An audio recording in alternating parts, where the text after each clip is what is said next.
Hay riat zinglai thong chim nak ran tong than ha tu zingna rawding pol ha thongpang tharan sin ha ye thongpang thainum mi zom te lai thongpang thainum lom zom te lai thongpang thainum lo ko ti mi cho chiu kha cha thongpang thainum lo mi slai chiu kha cha thongpang thainum mi slai aron cho atu lo kan dir huna sisi dir sport ter kan ume sisi sporting kan ume cb sporter kan ume cb sporting kan kan tan mi khai dang cha khan acha na nan du ning ka chim chanum lai acha na nan du lo ning ka chim yam lai arong cho nan tan mi khai dan chiu cha khan thil ha khat pen khola lo cái này chun kam ne tan lai jong ka ngai lo thil sin ning ka sin den kalang tar ko lai tu jeng kan rawding pol ha poinga sa than lai ye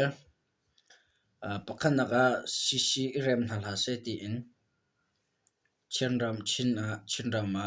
phudang pol anum sisi chungte rock na se ti mi ma ko hi fia ka tim la chon chinram he chinlain councilor kap ni betak te ankil dan kho ko mi pi kan him na ro me zero onda se ti mi ka tu zenga ka ven fian tar than te la chon apan hi naka KIO chairman hlun general lengwe jong he ni aliam tak mi chungkha he nge chet na kan rom na tia CNFA ni chinlain council la CNFA ni an nge chet na an rom pi an lang tar ti mi kha thompang an the thil sine chung atang le ka wal lang tar te la apathum na ga SSC wa longbom thlak nak in ni thum chung longa rakhan ram kola tur chung mi kuleng an na aliam rakhan cho atu chin da mia kyan semo chona apali na ga mumbai copy ka do na ga ni antlai mi na minong zanhing leng chu an thla than chang na ti mi thong kan thai thesine tang la kan wal lang tar te la chona panga na ga mela SSC ra kap khan khen ju ni an lak nu a Thailand a azam mi Myanmar ram mino zanga leng an ker than chung tim kan thai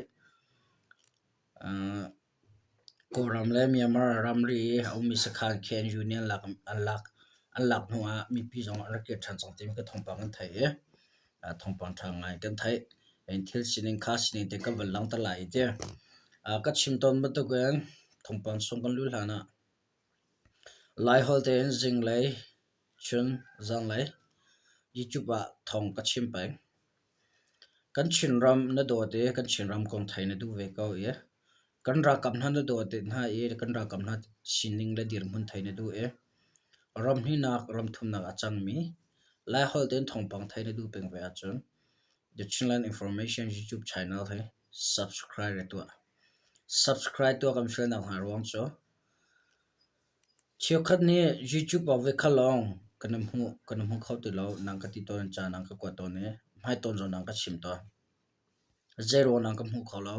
ka youtube channel subscribe na to lo cha se ka youtube channel subscribe na to a chun na ma ta se chang nam ma ta ka ti du na cho thong ka chimi vel te ka nam phone a automatic ya lut ve kha te ka nam het la ye ve kha nam he en chon thongpang ve dang ka thla mi ka nam mu kho peng lai thongpang thai na du peng ko a chon ka youtube channel he subscribe to ve ti mi kha tu janga biam hai thik phun en nol ka ni du na se okay pathian thonan dam chiu lai tia karo e ke jong kadam chanas na kalang kho pathian tha apakhana thong pang chong klot na lai sisi he rm na la se tia re na ton mi phute te hen chinram chuan cha amin ke cho adang kha ka lang tar ma la lang tar ok thamit te ka lang tar la rong cho amin te lang tar a khen comment a bi thalo chim le vai po ken an cha khat chinlan chawzara kam he 2023 tem ka cho boy na lem la kum thau na la kum kul la kum khatin kum thau na la kum kul la kum thum tia na thau na se ti na thau na se tang tiang cho boy na kha la chon na thau na se le kum di lai tia jong ka boy na la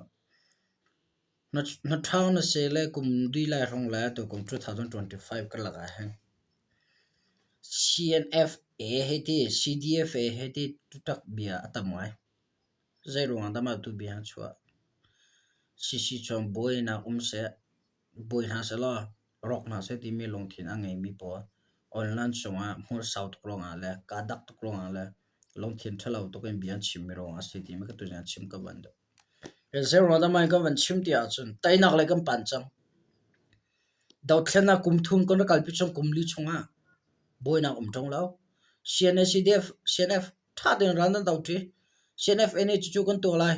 cc ne chu kon to lan ti mi cdf zone na ngai di okay fai ka nte atu a chun cnf na social phun zero lo phun bi chim ti te jong kon cha la sa ma tu bi han kai ma tim long thin ngai la o cdf phu ka lo ne zai pi pa to ho lo chin ra ma cnf ka tan cha slo kan tha jang he kan thai haw kan sining kan thai pa haw kam ma long chu kan to lai kam veila ti mi lo la ti kam pu le kam pa le mai za ti jom ti lo du poi olan chom bia kan chime ra ren kan pe kan kum kho jong tok pa haw kan phim na jong tok pa haw kan thiam na jong tok pa haw mi thar ma ka simi hlun ti jong hal pa haw du poi olan chom bia chime zom cho phuni kha atha lo ma tu bia khoi ka da chua lucifer sinara mi se chin lucifer anum chinram chonga rakhan long ro thao rakhan he petlai mi sana sa dang dang jong lucifer long thina keng mi chin ram chong chin chawza rakap amalam ma boina se lo chin ram ok khona la sa ukhoi na kal pi khona la sa tin re na ton mi tam pe no kan thaya ha an chimi po kan zum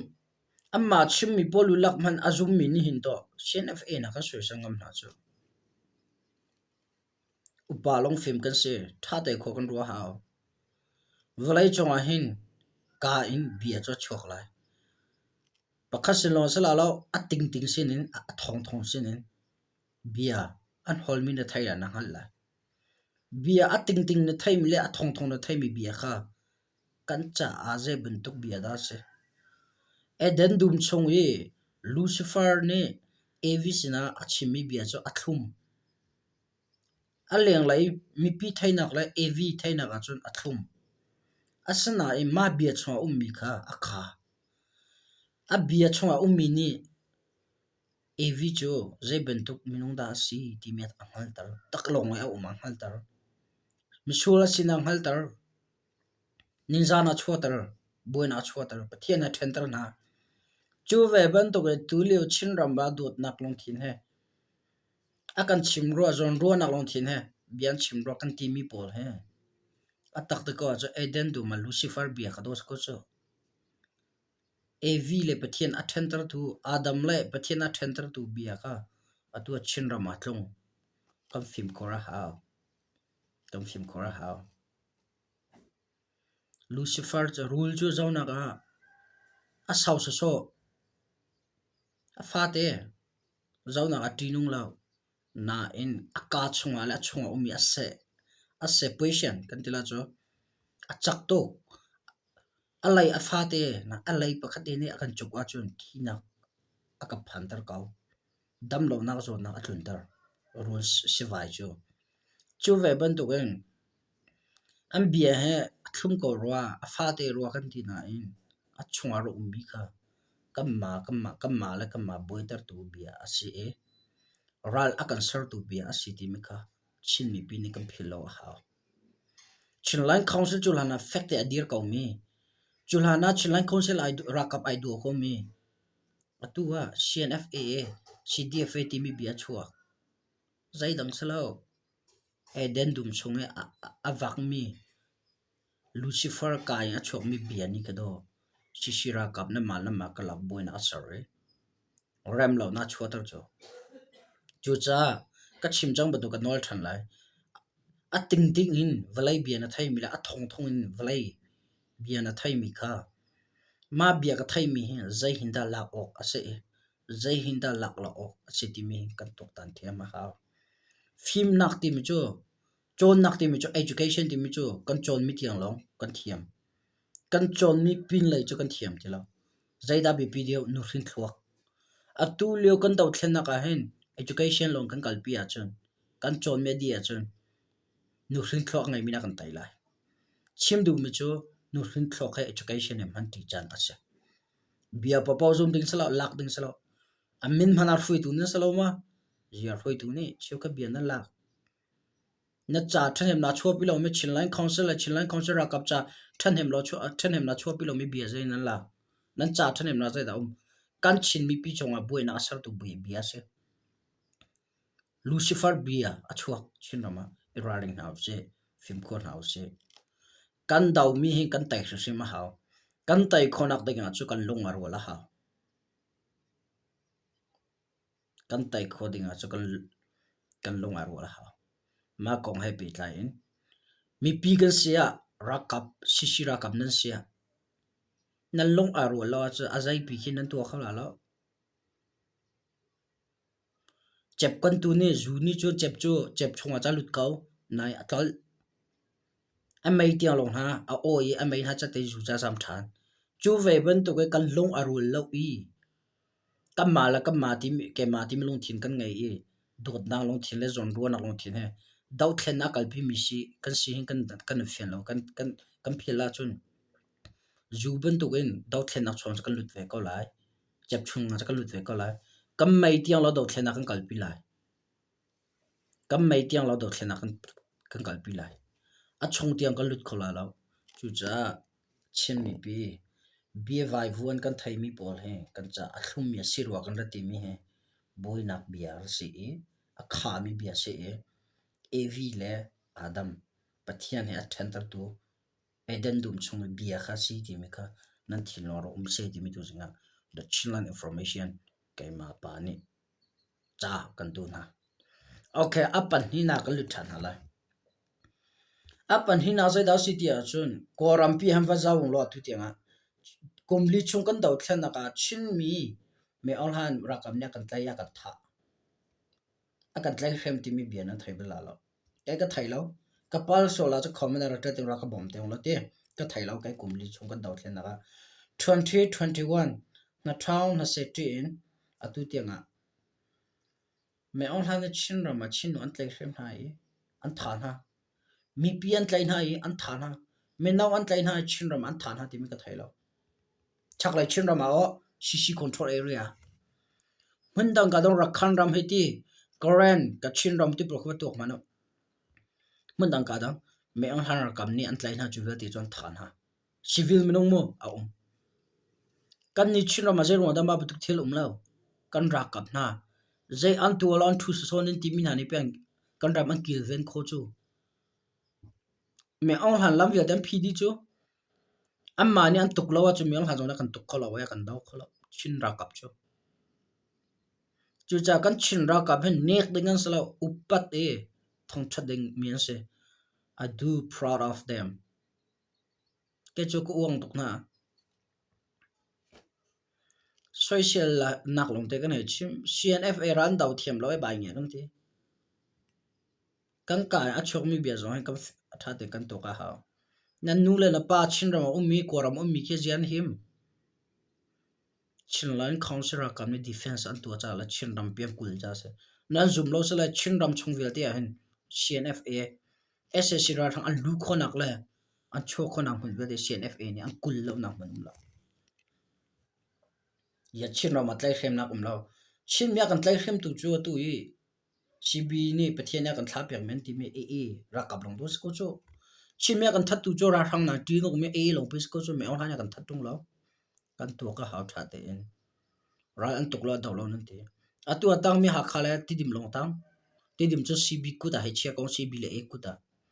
CC ku da tang mu chu ha kha ke sa ka aron cho kala den khwa kala den ki amani amate in polisian ngai chu ka zon cha ke man ka kala ram ri kalon ha ti mian chu CB le CC le e ka la ka e ka chim du mi chu kan ra kap na he thil an ti mi tha te zaw na u selo zai tlung dan power chak e an thon chin ram zai tlung dan kil ven kho chin mi pi zai tlung da kan hu him kho van long ka na cha kan ngai lo cha te zak fighter ka na cha kan ngai lo cha te bom la ve da nga chun an akan hu him kho la lo adik asin na tang lai ssc ra rang an lu khonak ding le thir thalo an tu kholo nak ding a chun kan ra ka phan event bakam ven ha chu cha cnf era lan do loi bang ye timi bia chim hang mi le online chung au khomi pur kha kam bi era ring chang house lo thil sine tha ten tok chan achu chang ti me ka chim ka ban do media cheu ka zong koram hana ho halo mi dau thlen nak man a thai ho halo mi me ol hane ana tin lam pi ram tang azam mi mi po ni online chunga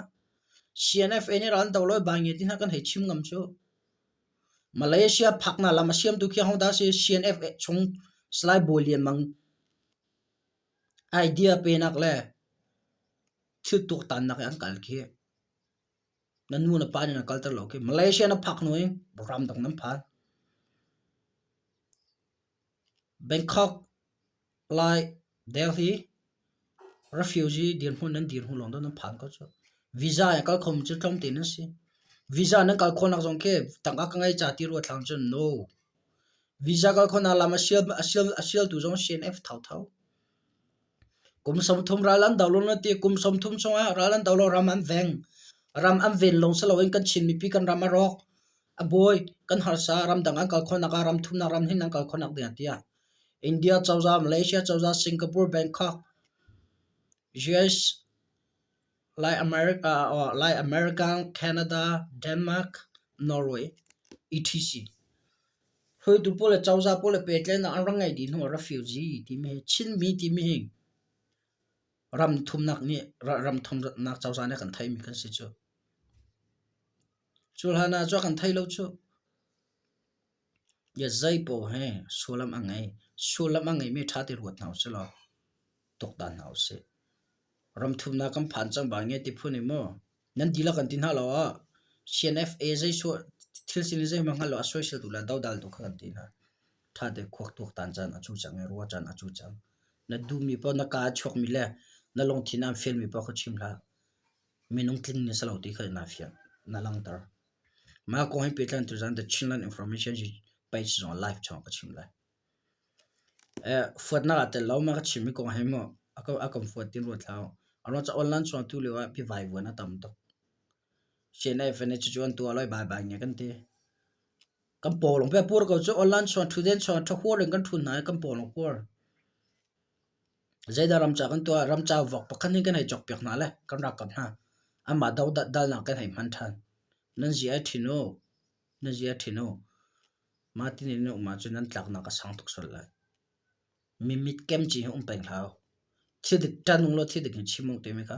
media chi khong to ja nol chi ko ne du na fat na ka tel no mo adek me ka chim ma ka chimi sa ta te na ngem nang ka ka halo ka ngai di asia chu na kha panhina ka lut na la wa panhina chu khiao tim chu khia election samo ka chin lai khiao chairman thun general leyo jongkha ni aliam tak mi chong kha he ngai chenna kan inform pin ha te chinlan council chongtal cnfa ni thongthan na last time an chu thilsin na kam valang ta to la kachin ram kola thambun mi kachin independence organization KIO chairman lun general layo yong kha chu amin kha van har pa cha ka ka thai thim lo te mai ni hlai nga jing lai a kum upat nu dam lo nak in anu nak aliam ti thong kan thai cha a liam tak mi chongkhar angai chena kan from pin ha tia Chennai National Front CNFA ni zan mai ni hlai ro a tor pin cha thanan chua CNFA cha min in thailo Chennai National Front an se chinlan chawza chim ni pin chawza kan ngai mi happy tlai mi CNFA an semo ato Malaysia kal khona ram dang kal khona e akan toral pek tu le atu tiang kumsom thum leng kan ram adir kam tu dot nak tak le ram dot nak long thin tak na mi pi dot nak te ren ton tu semo kumsom re le kumsroi asia anu nak aliam mi general le yong jong kha chu aliam cha 1964 kum thok in kachin ram ko zalon nak cha le kachin mi phun do thlen nak a ka do nak a atel mi ase 2006 and 2016 kum tiang chairman rian aratuan mi ase general yo jong kha anu nak aliam chu kachin mi phun cha long slo e Myanmar koram mi pi ti du nak ram pum pi le tlang chong hrem tlai phu vel ti cha a songna ngan pi ase CNFA ni ange chenak an langtar general lan yo jong kha chu boipa tang hema daina khe adin chang ka jonte boipa mi zer wandan chim tia ka chin chu krifan semo KIA ti por ke MNDD ti por to AA phulo por jon rakhan AA por ke setan abiamen se ado CB he api tlan por ke mo jon KIA ti por to Kanju ti por ka cho krifan men semo ka van pe chabla KIA out chairman hlun ni akal tak me chong khar la chong khat chin la rual chan wil te pathian ni in hem na in gilvyang na se lo nan nun lam khona lam infre ko na se tia Chination of Front CNFN ni statement an chome an langtar e ka zo da chim ka bandu tia cho atu ta nun na kalem mi general la yo jong kha cho long kha he ani he anun lewa kama chin mi picha se ka chin mi picha o khrifa cha tombia thangai atel mi ase do na long thin ha ram le mi phun cha le ton mi se kem athila na asina velte achia ta dia pek tin ha chulong slowen kema long boy sining ti melong thin ngai la do na kha zai po ton mi sa tom bi ha dong ai he na ya ka chim chung ja ka van nol ti la la we mi pi le chin mi pi cha le ka chin mi pi cha le kora mi pi cha tum bia thanga atil mi le federal democracy kan hung khona ding cha ral tuk line se chon politics line se education line theoretic khongai mi le mi film pakhatar se yema bantoken anunak akum kwa ne pe he nu na aliam tika the channel information YouTube channel jong ni ka ngai chena kalang tar re kal tak mi chong kha tu le ka chin mi pi pathian kan nem ko se tia chim ka van du che za si po menung cho thingna bangin achar ding le oi ding le aral ding kan se ko cha khan pathian ni chana kan khia pek mi chong kan umme kan chana phak te ga kan du lo jong an nun nak valai kal tak ko cha khan za si po atur ja tu thiam ko na se ti mi kha tu sna ban chim se ka du me sa okay sia za na pathum na kalut na la mo pathum na so SSC van long bom thak nak in ni thum chung long ha rakhan ram ko la tu chung mi kul an thi rakhan ram ko la he rakhan a adum nam hun ma hen tu lewa bom thak na thi le liam an tam mai ka chin ram ama rakhan rama mi pi tu chung mi bom thak na nu nak le men tam liam tu men tam tak chang chon atu rakhan a control area minda thaiti matupi palaiwa bom thak atam tak zero da rakhan a nak po bom thak tam na tia karwa lamang te phi ka chwa khor lo a phi thai bin rum sera ka chip ve tong lo ami pi hin tluk an tu mi le anu nak le mi thai da ngai chiang ai thil sin le thil zai tin da chan ti me tang le kan zau ton hala mo state administration council SSC van long bom thak na runga rakhan ram kola ni thum chong longa tu chong mi kul an thi tia AA ni thong an than AA solam cho Arakhan army chin the mi atina main lai thum in lai nga tia SSC ne rakhan ram kul hun ki pa van long e bom an thak runga kyoto a minong pariat rathe dong a minong lai ning ti minong kul anu nak alia kyoto a minong lai li le rathe dong a minong kul thum ti minong som thum le pakhal hiam an tur som thum le pasare hiam an tur mai ni lai nga chun nu sumalam kul na sumalam na ban he ronga SSC ni kyoto khopi ara tokna walong e bom long kha leng an thak e tur chong mi panga anu nak aliam minu pakol hiam an tur mai ni lai li chun nu sumalam pathum le ni lai nga kyoto khopi chong ara tokna walong e bom an thak than e tur chong mi pathum an thi e minu panga hiam an tur mai ni lai thum jang lai sumlam pakhalem ni panga ra the dong pai thowoi khwa hluna SSC ni ral tokna van loin bom an thak ronga tur chong mi lai ni anu nak liam e minungkul thum hliam an tur SSC van lom bom thak na ronga kyoto khopia umnak in kulasri arok rathe dong peng thun yawe khwa hluna in umnak in som thumle pakhat arok ni thum chonglong a hin umnak in somale paret arok tia thai ase linhin har ton leo asi cha ka daw na kan ngol chong thakhat kan pe sau ri tia SSC ni ramdang min ham hunak a adonak in thong an I thantar I Myanmar ram hun kip a vanlong ka don an tua I bom an thak thiam ronga sona ngai lo tur chungmi bubu anu na aliam ti ka thong kan thai kazon he da comment pe ka van du ti a cho chonglei ka don na khe me ol hani pe zo la to pe nipi chinrama sa kam phim khora how ti me ka van nor than du chon chinrama ba ban tuk bom thakna chinram long salong koram pi ati ma ban tuk thi lo nak le thiam to thim phan thalo nak he a ti lo nak denga chun mi pi ni kan to khome thel pakhat lo pathian ka cha he mu ka sala pakhat nak sa ko cha mo mi pi ni kan to khome thel pakhat zai da se me on han tai me on han kan tai khonak la zai da kan to he kan ra kam na thon tar tha jong pe an her bo mi zel pi ge pet na ka se nang na ria cho kan ra kam na rian cho kan ra kam na dir kam chola va pe tho rem lam chok pya tha kan ra kam nan rian cho SSC ra thang tau federal democracy chinrama sir khakhana ti mi chaka kan ri nei thein hau chlo him ban tok thi lo na la thim phan thlau na te atlaw khona denga cho nang mani big responsibility nangai ke mani big responsibility kangai beti me kha wancha chi ka du na chulong slo rakhan ram chon civil minong rakha ban tok ya so lo me thi lo na an ton te ka the chilo information YouTube channel ne angai china ka from pin ha kal tak mi chong khar pathian do nem ko na se rakhan ram ke ka ma chin mi omi te chiu khan ume chim brotherhood chong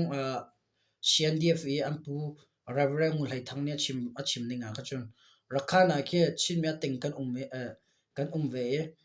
ka zong he chin ram zo rakhan atampian umve ti me ka chim du me cho kala rakhan ram mi chin mi tam di ko CB chong talan slide ya karwa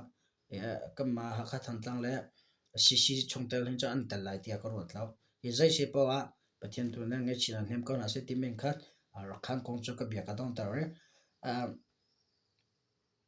atu cho apali na ga kan lut halai apali na zong he rakhan kong tho se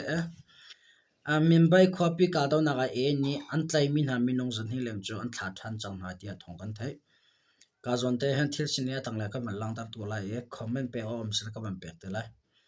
rakhan ram ko me be khwapi ralak leo ni antlai min ha SSC ra ka an chong le minung zan hi le an thla than na ko ni an than rakhan ra kap ni zan me ni hlai ru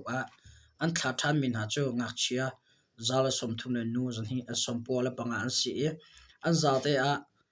minung 225 an si tia he nei niam in au min an chim SSC ra kap an chong le pol chu ni an thla than chang na an hu diwa thla than ding mi zong an a hlan diwa an thla min ha zong an hem ban tu an tlai min ha polin chu phong he atlak ning in an kalpi ko lai tia he nei niam mi au mi pakhan ya chim pe chap me ni hen rakhan ram ko shewe kyo phyo lam maunong tallo in copy dang chu alak di chang copy lak ka do na ni SSC ra ka athong yan tlai na brigadier general for zong anitel chupina SSC ra bol ngan cheu khatle an kut tang ra kap tang mai an thi tia thai ase ka zon he rakhan he amar khan ram chan thong ai ko na rakhan zero anda mi pi ni kan down ha tia chun ani pakhana zoom to one slow apan he na an ha kaw thok ama long slow MNDA zong ke rakhan una wan se three alliance tia adir men se three brother an se MNDA TNLA chu rakhan hen se chu chin rama CB hen se ha kawla ram fir adu milong ten se rakhan ha kaw ta chin rama cho chinu tia kan tlai rem pyak adu kan rama buina asar chim ka bandu mi chu ha kaw tak men se cha ka fuat min ha se ami pi ne han nan to nam ve mi chu kan ngai chia ka nai amma rakhan army ati min ha to san na fi nong tu cha se zai si po atu dan rakhan thil tu san nak chu athangai SSC ra rang na pi le chom kharan se jong an ap chang a civilian an se chang ko cho thlan hau mi se an thlan mi jong khan tha an fel tuk cha sa lo chu an thlan hala wa cho ra kap dan he akal mi cha dan tan an chot long ko lai tu dan thong ka thei ma cha changai tim ka chim ka van do okay apanga na ka lut na lai dong na Meila SSC Cup khan KNU ni an lak nu a Thailand a azam mi Myanmar ram minong zanga le an kia than chang ti thong kan thai thong thang ai se thel sina tang la ka van zau ton hala Korean ram ko Thailand le Myanmar ram ri a ummi Meila SSC Cup khan chu KNU ni an lak nu a Thailand ram a azam mi Myanmar ram zam zanga le pha chon an umnak a an kia thang khau chang tia Thailand ram but thong zam ni an than ni zam mai ni hlei ru ka Thailand ram ri a Thailand le Myanmar ram ri a ummi Meila SSC ra rang khan chu KNLA le to chong sam tlai phu tang ti phu ni an lak nu a ni hin mai ni hlai sria Thailand ram azam me Myanmar ram me zanga le pha chu anum na in an kir than chang ram ri ka na ka daw na achhok mi rong a Thailand ram a chikhat raja me ador mi Myanmar ram mi po chu Thailand chawjani umnak lai 8 ding ti ro apek na ni hin Myanmar ram lai akir zonga thong yin ti wa pi tiang an than ha mainel hai thum jang lai a KNU lai PDF tang ti phuni khamaya 24 battalion tarlai SSC Cup khan an lak no a ni zan mainel hai ru jang lai a Mela SSC Cup khan an lak chap KNU ni alwan che March April lai mai tha chanchiu rong tiang a Thailand plus Myanmar ram ri a ummi SSC Cup khan prok an lak chang dia thaya se okay ka jong da comment pe ka van duwa tia chon me pira ka van thong ai KNLA cho granny rakaban se ato zoom tu an se krifa rakhan a di bol tu kan sala ka jong da chim ko van du tia chon atu leo kan daw thena ka me pira ka ni tai nak lam hu chu ma chang tai nak lam hu chu ma lewa mi pi along dong mi ta kan long dong ha tai nak is coming kan te gola cho winning is coming tai nak cha ra chu ma leo se chu cha na long dong ha pathian ro la na tai nak kam pe ko lai timika tu jam chim che ko du mi se tu jing ka chim mi chonga ka bia ngai mi nan long thin lo ning en ka chim yam sele ngai thiam kan hal ha aron chu thil di ka sing te phone ka a haw thil di ka lo rong a do myong la ni oknak thalo kal pi chu cha thil dik chu kan tan thri ma haw kan sport mi le kan dir kam mi pengtlang khem tlai phu le chawjara kap chan kaw na in chawjara kap CCN sia pengtlang khem tlai CB kong sia chon me online ra kap zare kong sia asin ten kalang tar mi le ka phon mi a chon acha na chon nam hai hin kan zau tuk ve ko na a ka jong ka chima chu bi dikhen ka chim peng ko chu mi pinang ka photo ka te ko rot ka CCB supporter mi le ta chu na CC supporter me na anxiety ok tha bidik chu pe ke chu chim den ka dir pi mi chu mi pi ne phone nak tu ra kam hang lang te me ka chim ka wando okay tu jing kan ro kham chama be se lo tu chuna thompang thar om sala za lai tu than kho khom jom than te la up here God bless you all at ka YouTube channel tha jang ka pe tu na dilak chong ma tam pe ka ngai ka YouTube channel subscribe to la just subscribe to that kan some na up here have fun guys bye bye